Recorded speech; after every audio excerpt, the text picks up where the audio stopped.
सरळ व्याजाची उदाहरणं सोडवायची 5 सेकंदात. बघूया कशी सोडवायची. बघूया पहिलं गणित. 4,500 रुपये मुद्दलाचे 4 वर्षे मुदतीत 1,440 रुपये सरळ व्याज मिळण्यास व्याजाचा दर दशादशे दर किती? मुद्दल 4,500, मुदत आहे 4 वर्ष आणि 1,440 रुपये सरळ व्याज आहे. तर आपल्याला दर विचारलेला आहे.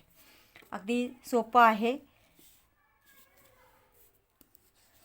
सरळ व्याज आधी लिहून घ्या, गुणिले 100 आणि छेदस्थानी मुद्दल आणि मुदत, म्हणजे 4,500 मुद्दल आणि मुदत आहे 4 वर्ष. तर इथं फक्त भाग द्या. हे 2 शून्य गेले. 4 ने 144ला भाग जातोय. 4 1 4, 4 त्रिक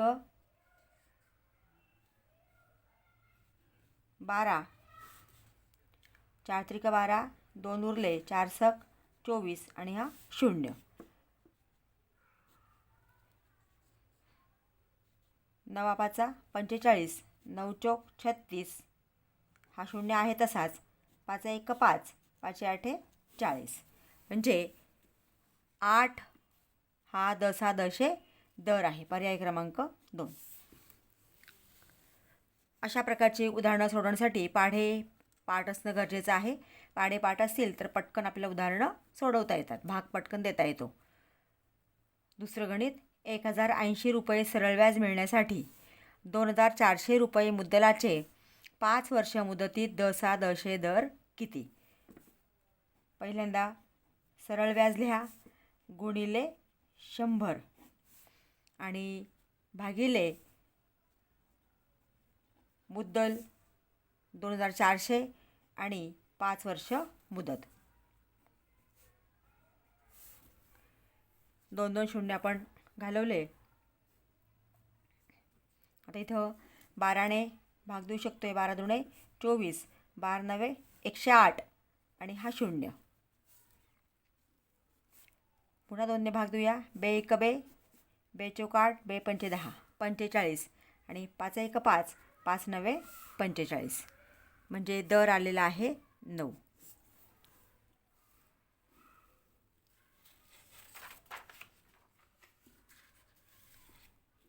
पुढचं उदाहरण.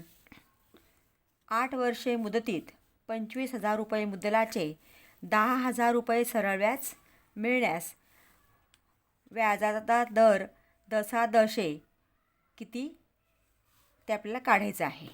मग ट्रिक अगदी सोपी आहे.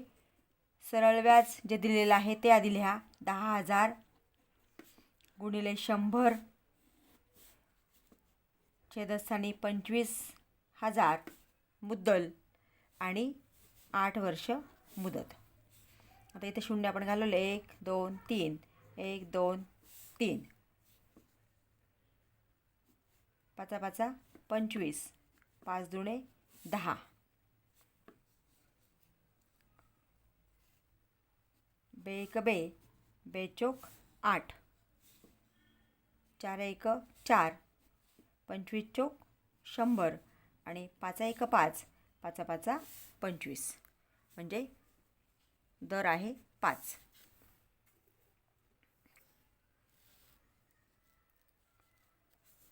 चौथं गणित.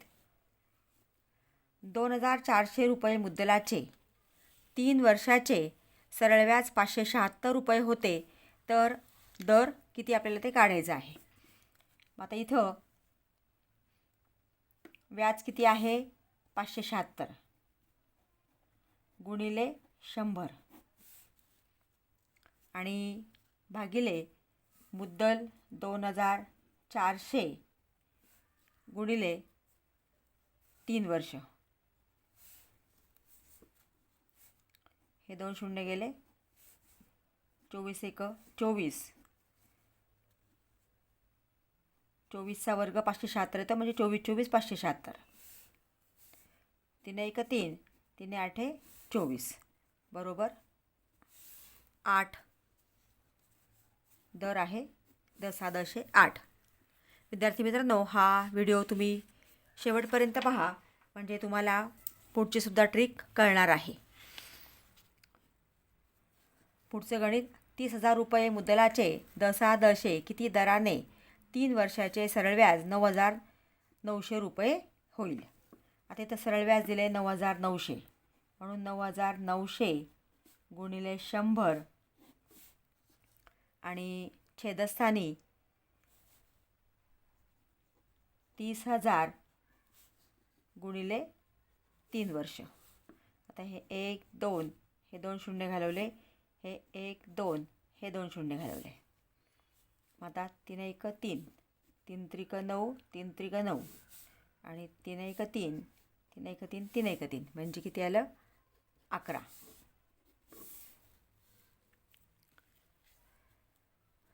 विद्यार्थी मित्रांनो, ही ट्रिक लक्षात ठेवण्यासाठी तुम्हाला ही कन्सेप्ट समजणं फार महत्त्वाचं आहे.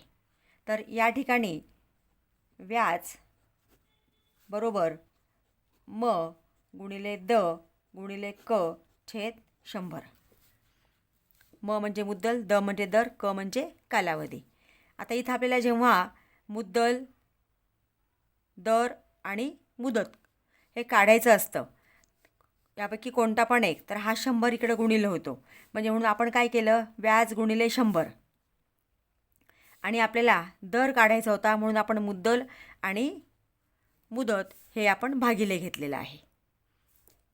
मुद्दल आणि मुदत भागिले घेतलं, म्हणजे जेव्हा तुम्हाला या तिघांपैकी कोणतं पण एक काढायचं असेल तर यातले उरलेले 2 भागिले घ्या आणि हा 100 इकडे फक्त गुणिले असतो. म्हणजे ही तुम्हाला कन्सेप्ट क्लिअर असेल तर ट्रिक लक्षात ठेवायला सोपं जातं. पुढचं गणित घेऊया.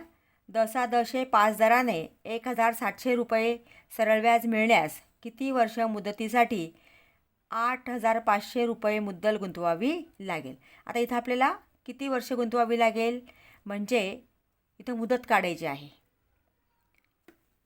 मग पुन्हा इथं तीच ट्रिक आहे की व्याज किती मिळाले? 1,700 रुपये. मग 1,700 गुणिले 100. आता आपल्याला काढायची आहे मुदत, म्हणून मुद्दल आणि दर भागिले घ्यायचा आहे. दर आहे 5, हे 2 शून्य गेले, 17 1 17, 17 5 85, 5 1 5, 5 गुणे 10 0, 5 1 5, 5 चौक 20, म्हणजे किती आलं? 5 वर्ष. पर्याय क्रमांक 2. आता इथे सुद्धा आपल्याला काय काढायचं होतं, तर मुदत काढायची आहे, म्हणजे वर्ष काढायचे आहेत. म्हणून इथं आपण 1,700 व्याज आहे, व्याज गुणिले आपण 100 घेतलं, व्याज गुणिले 100 आणि मुद्दल आणि दर याने आपण भाग दिला आहे, म्हणजे आपल्याला या ठिकाणी काय मिळतं, तर मुदत म्हणजे कालावधी मिळतो. हे लक्षात घ्या.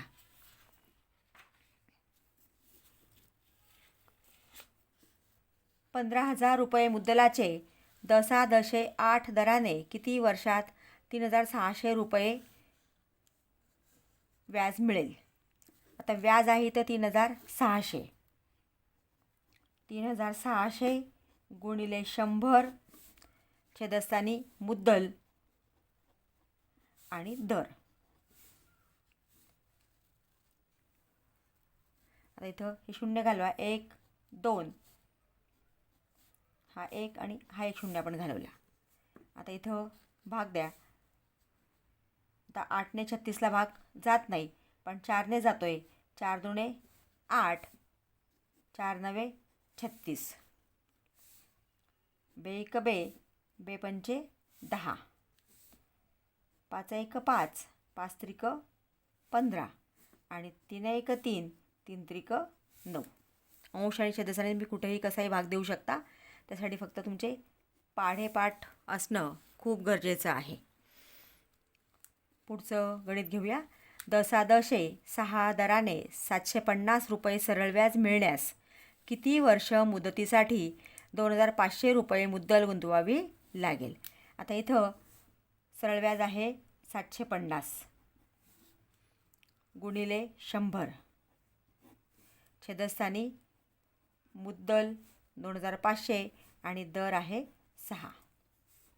हे 2 शून्य गेले. 25 एक 25, 25 त्रिक 75 आणि हा शून्य म्हणजे इथं अंशस्थानी आले 30. 6 एक 6, 6 पंचे 30 म्हणजे 5 वर्ष.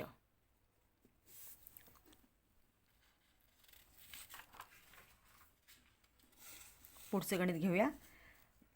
दशादशे 7 दराने 3,500 रुपये मुद्दलावर 1,225 रुपये सरळ व्याज मिळण्यास ती रक्कम किती वर्षासाठी गुंतवावी लागेल. आता इथं व्याज किती दिलेलं आहे 1,225. व्याज 1,225 गुणिले 100 छेदस्थानी मुद्दल 3,500 गुणिले 7. आता हे 2 शून्य आपण घालून टाकले. आता 35ने 1,225ला भाग जातोय. तुम्हाला डायरेक्ट भाग देता येत नसेल तर तुम्ही 5ने भाग दिला तरी चालतोय. 5 7 35, 5 दुणे 10, 2 उरले, 5 चौक 20, 2 उरले, 5 5 25. आणि आता 7ने भाग दिला. 7 एक 7, 7 त्रिक 21, 24मध्ये 21 गेले, 3 उरले, 5 घेतले, 7 5 35. म्हणजे 35ने भाग दिला असता तर डायरेक्ट तुम्हाला, कारण हा 1,225 हा 35चा वर्ग आहे. म्हणजे 35 एक 35 आणि 35 35 1,225 म्हणजे डायरेक्ट आपण भाग देऊ शकतो. त्यासाठी तुमचे वर्गसुद्धा पाठ असणं गरजेचं आहे. आता इथं 35ला पुन्हा 7ने भाग जातोय. 7 एक 7, 7 5 35 म्हणजे किती वर्ष आले 5 वर्ष. पुढचे गणित. अजयने 6,000 रुपये मुद्दलावर 6,000 रुपये सरळ व्याज मिळण्यासाठी दशादशे 12.5 दराने किती वर्ष रक्कम गुंतवावी. आता इथं सरळ व्याज पण 6,000च आहे आणि मुद्दल पण 6,000च आहे. 6,000 गुणिले 100 छेदस्थानी 6,000 मुद्दल गुणिले 12.5 हे 6,000 केले. आता इथं आपल्याला हा दशांश चिन्ह पुढं सरकवला तर 125 होणार आहे. म्हणजे इथं आपल्याला 1 शून्य द्यावा लागेल. 100वरती 1 शून्य दिला 1000 झाले आणि 125. तर 125 एक 125, 125 8 1000 येतात. किंवा तुम्ही 25 25ने सुद्धा भाग देऊ शकता. 25 5 125, 25 चौक 100 आणि हा शून्य म्हणजे 40 येणार वरती. छेदस्थानी 5 येणार, 5 8 40 म्हणजे 8 वर्ष. विद्यार्थी मित्रांनो, मी सरळ व्याजाचा पार्ट 1 सुद्धा अपलोड केलेला आहे. तो सुद्धा तुम्ही पाहू शकता. आणि सरळ व्याजावरचे जे कॉम्प्लेक्स गणितं आहेत त्याचेही व्हिडिओ मी लवकरच अपलोड करणार आहे.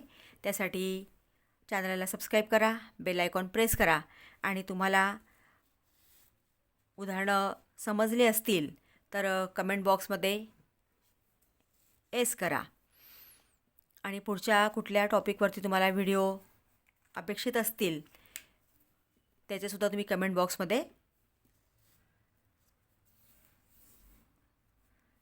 द्यायचं आहे. व्हिडिओ आवडला असेल तर लाईक करा आणि आपल्या मित्रांना शेअर करा. थँक्यू.